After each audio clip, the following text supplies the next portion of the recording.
ఇక్కడ విచ్చేసిన మీ అందరికీ నేను థ్యాంక్స్ చెప్పుకుంటున్నాను. నాకు అన్నయ్యతో, అన్నయ్య కుటుంబంతో నాకు చాలా ఎప్పటి నుంచో మంచి అనుబంధం ఉంది. వాళ్ళని అందరినీ వాళ్ళ కుటుంబంలో ఉన్న వ్యక్తులందరినీ నేను ప్రేమిస్తాను. వాళ్ళంటే నాకు చాలా ఇష్టం. అలాగే పవన్ కళ్యాణ్ గారు అన్నయ్యతో ఉన్నంత లేకపోయినా కళ్యాణ్ అన్న కూడా నాకు చాలా చాలా చాలా ఇష్టం. ఎందుకంటే అన్నయ్యకి నాకు చాలాసార్లు ఇంట్లో ఫంక్షన్స్కి అన్నింటిలో అందరం కలిసేవాళ్ళం. కానీ ఈయన లెక్కే వేరు. చక్కగా డీసెంట్గా వస్తారు, తన పని చూసుకుంటారు. ఈ టైప్ వ్యక్తి చాలా ఒక మాటలో చెప్పాలంటే ఒక ఇండివిజువల్ మ్యాన్, ఒక మంచి వ్యక్తి. ఇండస్ట్రీ తన పని తను చూసిపోతారు. ఎవరి గురించి ఏమీ పట్టించుకోరు, ఎవరి గురించి ఏమీ మాట్లాడు. అటువంటి వ్యక్తి కళ్యాణ్ నాకు తెలుసు. అటువంటిది ఈరోజు మా ఆడియో ఫంక్షన్కి నేను డౌట్గానే వెళ్ళాను.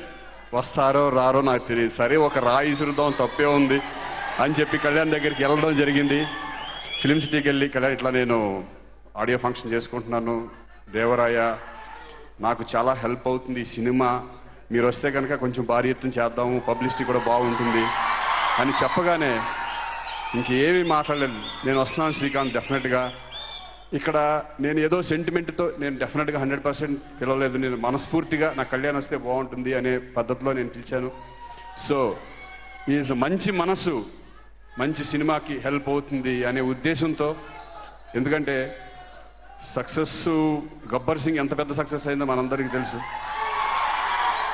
100 days ఫంక్షన్ యాక్చువల్గా మేము ఇక్కడ మొత్తం అంతా భారీ ఎత్తున మళ్ళీ చేద్దాం అనుకుని, కానీ ఆయనకి ఇష్టం ఉండదు ఇవన్నీ.